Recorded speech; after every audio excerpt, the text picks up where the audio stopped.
안녕하세요. 돌싱의 생활을 만끽하고 있는 30대 후반의 여성입니다. 어쩌다 돌싱이 되었냐 물으신다면 이것 참 어떻게 대답해야 하나 싶은데, 그도 그럴 것이 결혼식은 안 했지만 혼인신고는 했었고, 하지만 소송을 통해 무효가 되었거든요. 그러니 시쳇말로 한번 갔다 왔다고 하자니 그건 그거대로 억울하고, 그렇다고 안 다녀왔다 하자니 거짓말을 하는 것 같아서 꺼름직하고, 정말이지 비혼이라고 말하던 제가 어쩌다 이런 꼴이 돼서는 생각할수록 억울하고 분하고. 그렇지만 누가 그러더라고요. 손바닥도 부딪혀야 소리가 나는 거 아니냐. 처음부터 제대로 알아보지 않은 너도 잘못이다. 분수에도 맞지 않는 욕심을 내더니 꼴 좋다. 그리고 그런 소리를 한번 듣고 나니까 어디다 대고 억울하단 말도 못하겠던걸요. 하지만 속으로만 삭히고 있자니 시간이 흐를수록 점점 더 힘들어지는 것 같아 이렇게 익명의 힘을 빌려서나마 한번 제 이야기를 해보려고 합니다. 이번을 마지막으로 싹 다 털어버리고 싶네요. 일단 어쩌다 이 꼴이 난 건지 이야기를 하려면 제 상황부터 이야기를 해야 할 것 같아요. 저는 소위 요즘 사람들이 말하는 흙수저로 어려서부터 말 그대로 가난하게 살았습니다. 게다가 그런 와중에 저희 아버지께서 워낙 마음이 약하시고 귀가 얇으시다 보니 이리저리 사기도 몇 번이나 당하셨지요. 그러니 제 입장에선 매번 그런 아버지 때문에 괴로워하는 어머니를 보는 것 자체가 고문이나 다름없었고, 밑으로 남동생도 둘이나 있지. 그러니까 그냥 하루빨리 사회생활을 시작해서 돈을 벌어야 한다, 그런 생각만 하게 되더라고요. 그래서 실제로 고등학교를 졸업하기가 무섭게 대학은 무슨, 바로 집에서 멀지 않은 곳에 위치한 중소기업에 취직을 했어요. 그리고 이것도 그나마 제 형편을 안쓰럽게 여기신 담임선생님께서 다리를 놔주신 덕분에 들어갈 수 있었던 거예요. 그런데 이런 걸 팔자라고 하는 건지는 모르겠지만 전 제가 직장생활만 시작하면 그래도 그럭저럭 저희 가족이 좀 편하게 살 수 있을 줄 알았거든요. 하지만 웬걸요. 제가 취직하고 얼마 지나지 않아부터 아버지가 편찮으시기 시작하셨어요. 병원을 가봐도 이유를 못 찾는데 아버지는 계속 온몸이 쑤신다, 머리가 아프다. 그리고는 그나마 다니시던 직장까지 관두셨으니 졸지에 저는 가장이 되었고, 그렇게 저희 부모님과 두 동생까지 전부 다 부양을 하게 되었습니다. 버는 족족이 다시 가족을 위해 써야만 했고, 그러다 보니 빚을 지지 않는 게 다행이다 싶을 정도로 아슬아슬한 날들의 연속이었죠. 그리고 그 때문에 마치 19살에 제가 자연스레 대학을 포기했던 것처럼 결혼은커녕 연애조차도 점점 미루게 되더라고요. 참고로 그렇다고 해서 제가 처한 상황을 원망하거나 불평해 본 적은 없습니다. 제 성격이 원래 그래요. 제가 불평불만을 토로해서 달라지는 거라면 모를까, 그런 게 아니라면 굳이 입 밖으로 싫은 소리를 내서 뭐 하냐는 거였죠. 그래봤자 결국 제 주변에 가까운 사람들 마음만 아플 게 뻔했으니까요. 하지만 이제와 돌이켜보니 참는 게 능사만은 아니었습니다. 남들 기분만 살필 게 아니라 제 자신부터 챙기고 들었어야 하는데, 아무튼 이런 상황에서 어느덧 시간은 흘러 제 나이 36이 되던 해였어요. 그나마 35까지는 그래도 간간히 건너 소개팅도 들어오고 하더니 그마저도 뚝 끊어지더라고요. 그리고 소개팅을 안 해줄 거면 말이나 말지, 왜들 그렇게 툭하면 만나는 남자는 있냐 없냐, 듣기 싫어 있다 하면 결혼은 언제 하냐, 없다 하면 왜 없냐. 정말이지 이래도 스트레스 저래도 스트레스, 말이 아니었지요. 그리고 스트레스가 심해지니까 온몸에 두드러기가 나는 건 물론이고 나중엔 탈모까지 오대요. 그래서 결국 어쩔 수 없이 회사를 관뒀습니다. 평소에 저를 좋게 봐주셨던 사장님께선 관둘 것까지 뭐가 있냐, 좀 쉬다 와라 하셨지만 아무래도 다른 직원들 눈도 있고 하니 관두는 게 제일 깔끔하더라고요. 그리고 확실히 관두고 나니까 처음에 한두 달은 좀 살 것 같았어요. 말 그대로 숨통이 트이는 기분이었죠. 하지만 그 또한 오래가지는 않았습니다. 이내 불확실한 미래에 대한 근심과 걱정이 하루가 멀다 하고 저를 힘들게 했으니까요. 어른들 말씀대로 노는 것도 놀아본 놈이 놀 줄 안다고. 일을 하다가 안 하니 그것도 고역이더라니까요. 그래서 처음엔 다시 이 회사 저 회사 이력서도 내보고 했는데 아무리 경력이 있다고 해도 나이가 문제가 될 줄이야. 게다가 결혼을 안 했다고 하면 좋아할 줄 알았는데 그럼 이제 곧 결혼할 거 아니냐면서 그걸 또 안 좋게 보는 회사도 생각보다 많은 거예요. 그래서 이런저런 고민 끝에 공무원 시험을 준비하기 시작했습니다. 그리고 수험 과정에 필요한 돈은 고맙게도 동생들이 많이 보태줬어요. 그간 제가 얼마나 자기들을 위해 애썼는지 안다면서 말이죠. 알아주길 바라며 했던 희생은 아니었지만 그래도 알아주니 어찌나 고맙던지. 아무튼 그래서 그렇게 수험 생활을 시작했고 정말 이를 악물고 한 덕분에 1년 만에 합격이란 두 글자를 손에 넣을 수 있었습니다. 그리고 그 무렵부턴 아예 결혼에 대해서도 마음을 접었어요. 내 한 몸 건사하고 살 수 있는 직업도 생겼겠다. 이거면 충분하다 생각한 거죠. 사실 결혼이란 게 그냥 남자 여자 둘이서 서로 좋다고만 될 일도 아니잖아요. 게다가 제가 생각해도 제 조건이 뭐 내세울 만한 것도 하나 없고 그렇다고 제가 모아놓은 돈이 있는 것도 아니었고 그러니 어떻게 보면 아예 포기를 했다고 보는 게 맞겠네요. 그런데 그렇게 공무원 임용되고 나서 딱 1년째 되던 애였습니다. 지인이 저더러 왜 이렇게 재미없게 사냐 어쩌냐 해대더니 멋대로 소개팅을 잡아왔더라고요. 그래서 그냥 까놓고 말해서 제가 해달라고 한 것도 아니었으니 잘 돼도 그만 안 돼도 그만이라는 가벼운 마음으로 나갔어요. 그리고 그렇게 남편을 만나게 됐네요.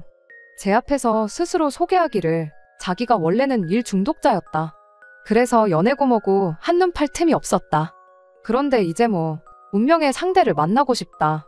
하지만 제 귀에는 솔직히 이제 와서 말이지만 남편이 하는 말이 하나도 들리지가 않았습니다. 일단 저보다 2살이나 어리다는 점에서 이미 아니다 싶었거든요. 하지만 그런 제 생각을 알 리 없었던 남편은 이후로도 계속해서 적극적으로 저에게 대시를 해오더라고요. 3번이나 찾는데도 계속 애프터 신청을 해오는 식으로 말이죠. 그리고 그 일이 지인의 귀에도 들어갔는지 저더러 너무한 거 아니냐면서 거절을 하더라도 만나서 하라는데 내가 정말 너무했나 싶어서 결국 만났거든요. 그런데 그날 다시 만나보니 2살의 나이 차는 생각할 새도 없이 말도 잘 통하고 한마디로 코드가 맞는구나 싶은 거예요. 그래서 그날을 기점으로 저희는 급속도로 서로에게 가까워졌고 그렇게 연인 사이가 되었습니다. 그리고 그때만 하더라도 남편이 사귄 지 8개월 만에 결혼 이야기를 꺼낼 거라곤 상상도 못했는데 일단은 프로포즈를 받자마자 거절했어요. 너를 사랑하는 건 맞지만 결혼은 무리라고요. 그랬더니 남편이 그동안 말은 안 했지만 사실 자기가 뭐 한마디로 잘 사는 집 아들이랍니다. 자기가 다니는 회사도 실은 아버지가 대표신데 자기가 몇 년 이내에 물려받을 거라서 지금 일이나 배울 겸 다니고 있는 거라면서요. 그런데 자기가 상황이 이렇다 보니 자기 좋다는 여자들은 하나같이 자기 배경만 보고 들러붙는 것 같았다. 그렇다고 부모님 소개로 만나자니 무슨 정략 결혼도 아니고 거부감부터 들더라. 그러다 저를 만났는데 저는 자기 배경 같은 건 하나 신경 쓰지 않고 자기라는 사람만 봐주더라면서 그래서 절대 저를 놓치고 싶지 않다나요? 그리고 그런 남편의 말은 사실 어느 정도 맞는 말이긴 했어요. 애시당초 제가 결혼까지는 생각지를 않았으니 남편의 배경에 크게 관심을 가질 이유가 없었으니까요. 그런데 오히려 그런 이유로 남편이 저랑 결혼할 생각을 하게 되었다니 사람 일이라는 게 참으로 알 수 없는 거다 싶대요. 그리고 한편으론 지금 생각하면 개똥 같은 소리나 다름없다 싶지만 그 당시엔 아마 콩깍지 때문이었겠죠? 그런 남편의 말이 감동적으로 들렸던 게요.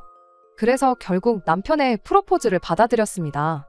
하지만 결혼 준비를 하는 내내 마음 한켠에서 피어나는 그 찜찜함이란 왜 그런 거 있잖아요. 도대체 이 좋은 조건의 남자가 왜 하필 나 같은 여자랑 결혼을 하려고 드는 걸까? 그리고 이런 고민을 그때도 차마 가까운 사람에겐 털어놓지 못하고 익명의 힘을 빌려 얼굴도 모르는 몇몇 사람들에게 털어놓으며 조언을 구했었는데 누가 그러대요? 제 자격지심 아니냐고요. 그런데 그 말도 맞다 싶었던 게 남편 말대로라면 정말 저는 남편의 조건에 비하면 너무 하찮고 보잘것없는 한마디로 급이 안 맞는 사람이었으니까요. 자격지심이 없었다면 오히려 제 자신이 뻔뻔하게 느껴졌을 거예요. 그리고 그렇게 대부분이 비슷한 의견을 내던 중 또 다른 누군가가 하는 말이 정말 남편의 조건이 다 맞긴 한 거냐? 직접 확인은 해봤냐? 그래서 그때 저도 아차 싶은 생각에 제 나름대로 확인 작업도 하긴 했어요. 남편이 일한다는 회사에 직접 찾아가 본다던가 그런 식으로요. 그랬더니 정말로 그 회사 아들이 맞긴 하더라고요. 그리고 그렇게 제 눈으로 직접 확인까지 하고 나니 마음이 놓이면서도 한편으론 또 한숨이 나오는. 한마디로 하루는 천국이었다, 하루는 지옥이었다. 말 그대로 감정이 너를 띄었죠. 게다가 그뿐만이 아니었습니다. 남편이야 그렇다 치더라도 시부모님은 또 입장이 다르실 수도 있잖아요. 사실 부모 입장에선 자기 자식 옆에 누구를 데려다 놔도 성에 차지 않는 법이니까요. 그리고 그러나 중에 저랑 남편을 두고 보자면 그때만 하더라도 제가 보기에도 제가 너무 딸렸으니까. 제가 생각해도 시부모님 입장에선 제가 정말 마음에 안 들 것 같더라고요. 그러니 혹시나 문전박대를 당하진 않을지 정말 별의별 걱정이 꼬리에 꼬리를 물더라니까요. 하지만 그건 다 기우에 불과했습니다.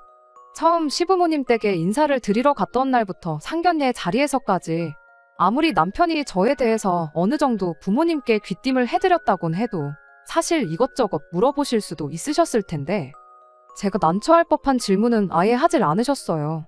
그저 이렇게 서로 만나서 사랑을 하고 부부의 영까지 맺게 되었으니 앞으로 잘 살았으면 좋겠다는 말씀만 하실 뿐이셨지요.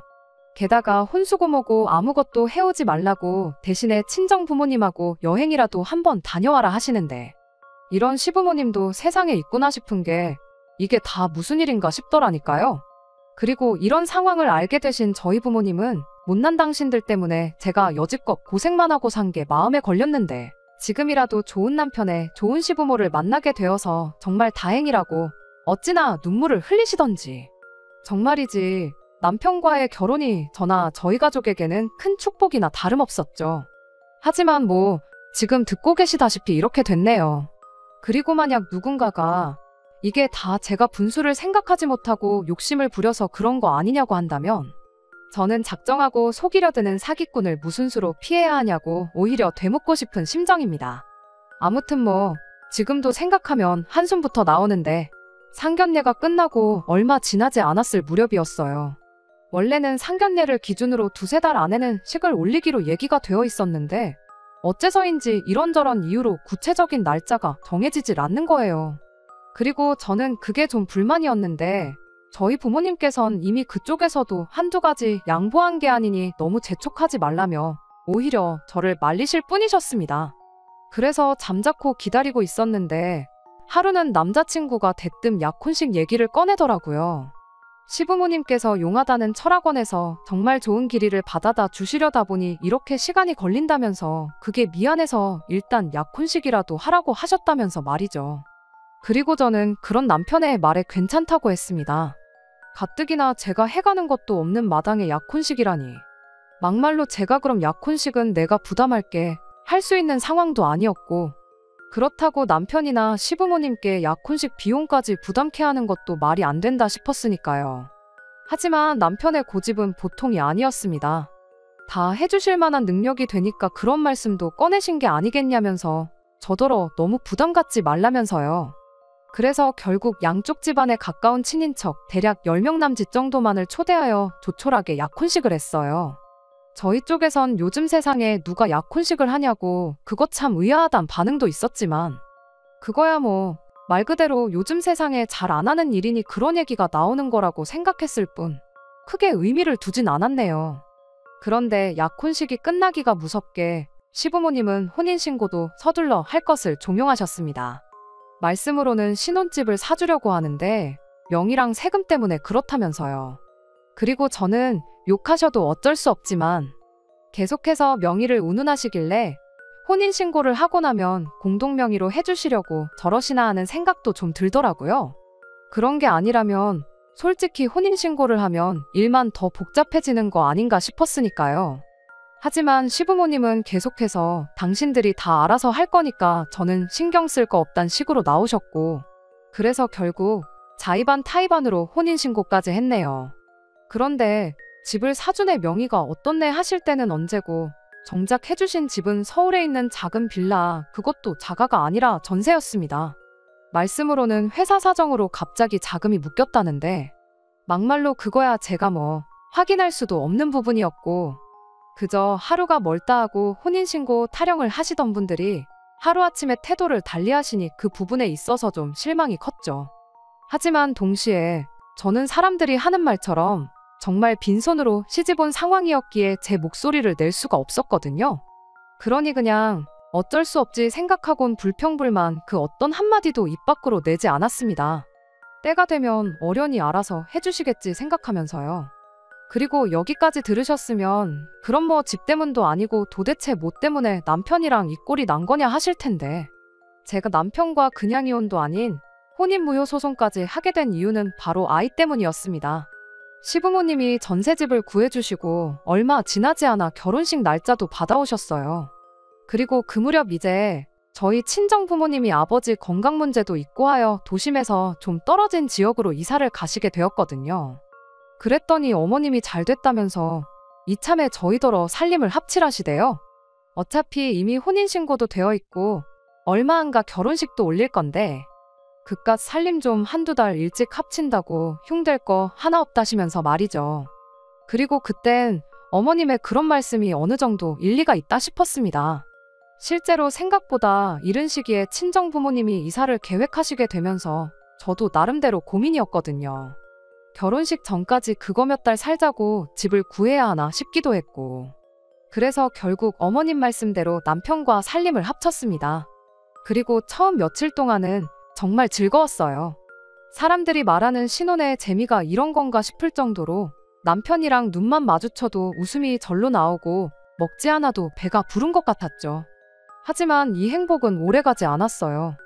살림을 합친 지 2주쯤 되던 어느 날 남편이 웬 어린아이를 집에 데리고 왔더라고요.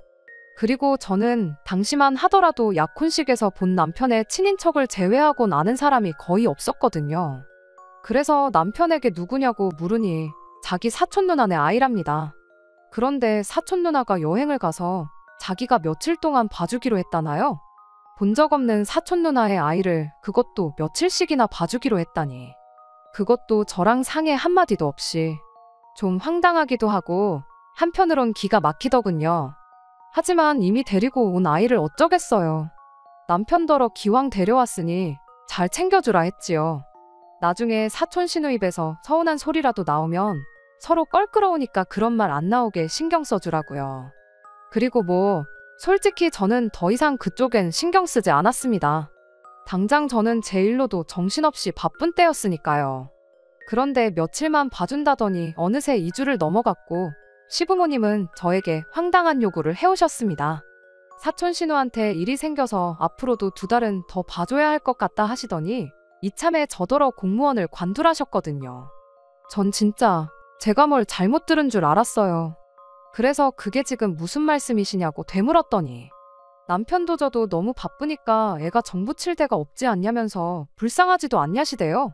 그리고 그런 어머님 말씀이 저로서는 좀처럼 납득이 되질 않아서 어차피 2달 있으면 갈 아인데 왜 정이 들어야 하냐. 고작 그런 이유 때문에 저더러 일을 관두라고 하시는 건 말이 안 되는 것 같다 했습니다. 그랬더니 어머님께선 아주 못마땅한 표정으로 그래도 사람 일이라는 게 모르는 거라는 알쏭달쏭한 말씀만 하시더라고요. 그리고 뭐 그런 어머님의 반응이 어지간히 신경 쓰이긴 했지만 그렇다고 해도 제 일을 관둘 수는 없었기에 저도 그때만큼은 눈치고 뭐고 다 팔아먹은 사람 마냥 제 뜻대로 밀고 나갔어요. 그랬더니 결국 남편이 출근길에 아이를 시댁에 맡기고 퇴근할 때 데리고 오고 전 속으로 남의 자식을 데리고 저게 뭐 하는 짓인가 싶었죠. 막말로 친조카도 아니고 무슨 사촌조카한테 저렇게 쩔쩔매나 싶은 게 좀 지나쳐 보이기도 했고요. 그런데 결국 결혼식을 일주일 앞둔 시점에 모든 사실이 말 그대로 뽀록 났습니다. 그날도 저는 평소처럼 출근을 했어요. 그런데 전날 뭘 잘못 먹기라도 했는지 출근길에서부터 배에서 꾸룩꾸룩 소리가 끊이질 않더니 급기야 점심 무렵에는 식은땀이 줄줄 흐르는 거예요. 그러니까 옆에서 보다 못한 상사가 오늘은 일찍 퇴근하라대요. 아픈 사람 일 시키는 못돼 처먹은 상사라는 소리는 듣기 싫다면서요. 그리고 뭐 저도 평소라면 아니라고 어떻게든 버텨보려고 했을 텐데 그날만큼은 뭐 그냥 다른 생각 자체를 할 수가 없더라고요. 그래서 그냥 죄송하다 하고 불이 나게 집에 왔습니다. 현관문을 들어서기가 무섭게 화장실로 향했고 그렇게 정말 대여섯 번은 들락날락거렸나. 정말 온몸이 땀으로 푹 떨었을 정도였어요. 그래도 뭐 그렇게 하고 나니까 좀 정신이 드는 것 같아서 그제서야 약 먹고 침대에 누웠습니다. 졸렸던 건 아닌데 그냥 말 그대로 좀 쉬어야겠다 싶었거든요. 그리고 그렇게 누워서 천장을 바라보며 시쳇말로 멍 때리고 있는데 현관 도어랑 열리는 소리가 나대요. 시계를 보니까 겨우 4시 반밖에 안 됐는데 말이죠. 그래서 누구냐고 물으려는 찰나였는데 사촌 시누네 애 목소리가 들렸습니다. 누군가를 아빠라고 부르는 소리가요. 그리고 또다시 상황 판단을 하기도 전에 저희 남편의 목소리가 이어졌는데 하는 말이 가관이 돼요. 집에서는 아빠라고 부르면 안 된다니까 라고 했으니까요. 더 이상 뭐 들을 것도 생각할 것도 없었어요. 그래서 당장이라도 따지려 나가려는데 동시에 안방문이 열리더니 남편의 그 단추구멍만한 눈이 튀어나올 듯이 커져서는 저를 쳐다보대요. 그리고 그때부턴 뭐 제가 뭐라고 따져묻기도 전에 남편이 먼저 말 같지도 않은 변명을 늘어놓기 시작했습니다. 애가 요새 유치원에서 이상한 말을 배워왔다느니 뭐 역할놀이를 했다느니 하는 말 그대로 헛소리를요. 기가 막혀서 뭐라 대꾸조차 하고 싶지 않더군요. 그래서 남편 옆을 지나쳐 애를 붙들고는 다시 말해보라고 저 아저씨한테 뭐라 불렀냐 물었어요. 그랬더니 애가 우물쭈물하더니 아저씨 아닌데 아빤데 그러는 거예요. 그리고 애가 그러고 나오니까 남편도 한숨을 푹 내쉬더니 실은 자기가 저한테 깜빡하고 말 안 한 게 있답니다. 그래놓고 하는 말이 실은 저랑 만나기 전에 자기한테 10년을 같이 산 여자가 있었는데 그 여자랑은 사실은 관계였지 부부 사이는 아니었다. 그런데 그 여자가 헤어질 때만 하더라도 죽어도 애는 자기가 키운 애 어쩌네 생쇼를 해가며 데려가 놓고 저랑 사귀기 시작하고 얼마 안 됐을 무렵 대뜸 더는 못 키우겠다며 아이를 자기 부모님한테 맡기고 갔다. 듣는 내내 기가 막히고 말 그대로 어처구니가 없었죠. 마치 뭐 살 게 있었는데 깜빡했었다는 것처럼 대수롭지 않다는 듯 말을 안 했다고 하는 것도 어이가 없고 사실혼이라서 이혼은 아니니까 굳이 말해야 한다고 생각을 못했다는 것도 황당했고 그래서 남편한테 그게 지금 할 소리냐니까 자기는 지금 그 어느 때보다 솔직하다면서 한다는 말이 자기가 저한테 바라는 건 뭐 없답니다. 그저 딱 하나 제가 제 동생들을 아끼고 사랑했던 것처럼 자기 애도 아끼고 사랑해줬으면 하는 거 그것뿐이라나요. 그리고 실제로 그렇게 해줄 거란 믿음이 있었기에 자기도 자기 부모님도 다른 어떤 것도 고려하지 않고 저를 선택한 거라는데 그런데 제가 애 때문에 직장을 관두는 일은 없을 거라고 하는 걸 보곤 솔직히 자기네야말로 좀 실망을 했답니다. 정말 뻔뻔하지 않나요? 전 정말 억장이 무너진다는 게 이런 거란 걸 그때 알았어요. 그리고 그렇게 1시간 가까이 대화랄지 싸움이랄지 아무튼 이어가다가 결국 남편이 시부모님께 연락을 드렸습니다. 걸렸다. 아내가 다 알았다는 한마디와 함께요. 그랬더니 뭐 30분이 되기도 전에 두 분 다 저희 집으로 오셨더라고요. 특히 어머님은 평소에 어머님의 트레이드마크라고 할 수 있는 뽕머리와 빨간 입술까지 잊으신 채 허둥지둥한 모습으로 오셨지요. 그리고 전 솔직히 두 분이 남편만큼이나 저에게 미안하다고 말씀하실 줄 알았는데 오히려 이제 뭐 다 들켰다 후련하다 그런 심정이셨는지 아주 당당하게 저에게 아이 양육을 강요하기 시작하셨습니다. 이미 혼인신고까지 한마당에 그럼 남편애도 제 애나 마찬가지라고. 기왕 이렇게 된 거 눈 딱 감고 애만 잘 키우라나요? 그리고 저는 당연히 그렇게는 못 산다 싫다 했습니다. 그랬더니 아버님은 마구잡이로 화만 내시고 어머님은 같은 여자로서 하는 말이라며 이혼녀 딱지 달고 그 월급 200 주는 공무원 하며 사느니 사모님 소리 들어가며 사는 게 100배 1000배 낫지 않겠냐. 애도 뭐 엄마 손 타는 나이만 지나가면 선생님 붙여주고 하면 되는 거 네 속 썩을 일 없게 해주겠다. 그런데 그 어떤 가머니설도 소용이 없었던 게 일단 남편이 저를 고의적으로 속인 건 사실이었잖아요. 그러니 어머님 아버님이라고 남편처럼 행동하지 않으리란 보장도 없고 무엇보다 이유가 어떻건 간에 저는 남편의 아이를 마치 제 아이처럼 품어줄 자신도 그러고 싶은 마음도 없었습니다. 그래서 결국 다 싫다고 절대로 그렇게는 못 산다고 했어요. 그랬더니 이제 아버님이 세상 일이 그렇게 네 뜻대로 된 적이 있었냐며 어디 한번 안 키우고 별 수 있나 두고 보자시대요.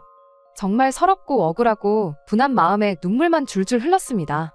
비록 시부모님한텐 죽어도 못한다고 내지르긴 했지만 혼인신고까지 다 한마당에 제가 뭘 할 수 있을지 감도 안 오고 이래저래 말 그대로 미쳐버리겠다 싶었죠. 하지만 이튿날 혹시나 하는 마음으로 변호사 사무실을 찾으니 하는 말이 걱정 말라더군요. 누가 봐도 사기 결혼인 만큼 혼인무효까지도 가능할 거라면서요. 그런데 원래 법정에 가면 온갖 추한 꼴을 다 본다더니 저나 남편도 별반 다를 게 없었습니다. 남편 쪽 변호사는 남편이 저를 너무 사랑해서 사실을 밝힐 수가 없었다는 개소리를 해대며 말도 안 되는 억지를 써댔거든요. 하지만 어쨌든 지리한 다툼 끝에 제가 이겼어요. 사실 애시당초 제가 질 거라곤 생각조차 안 했기에 이기고도 왠지 허무한 마음이 컸지만요. 아무튼 남편은 그 이후로도 저에게 그래도 저를 사랑했던 마음만큼은 진심이었다며 잘 생각해보고 다시 돌아와 달라 했지만 저도 남편을 진심으로 사랑했었기에 더더욱 돌아갈 수 없었어요. 너무나 크게 깨져버린 신뢰를 다시 어떻게 세워야 할지도 모르겠고 그렇다고 평생 저를 향한 남편의 마음을 떠보고 시험하고 저 사람이 또 나를 속이고 있는 건 아닌지 불안해하며 살고 싶지는 않았거든요. 그리고 뒤늦게서야 이 모든 사실들을 알게 된 저희 가족들은 하나같이 붕괴했고 동시에 자기들 때문에 제가 인생에서 너무 많은 것을 놓치고 희생하며 산 것에 대해 미안하다며 눈물을 보였습니다. 그리고 그런 가족들의 모습을 보는 건 남편과 헤어지는 것보다 훨씬 더 가슴 아프고 속상한 일이었지요. 제 인생에 어쩌면 남편이나 결혼 같은 건 더 이상 없을지도 모릅니다. 하지만 이제 정말 더는 요만큼의 미련도 없어요. 그저 제가 처한 상황에서 욕심내지 않고 제가 맡은 일을 묵묵히 해나가며 그렇게 하루하루를 소중히 보내고 싶을 뿐이네요. 끝까지 들어주셔서 감사합니다. 오늘의 사연은 여기까지입니다. 구독과 좋아요, 알람 설정 부탁드리고 더 좋은 사연으로 다시 찾아뵙겠습니다. 감사합니다.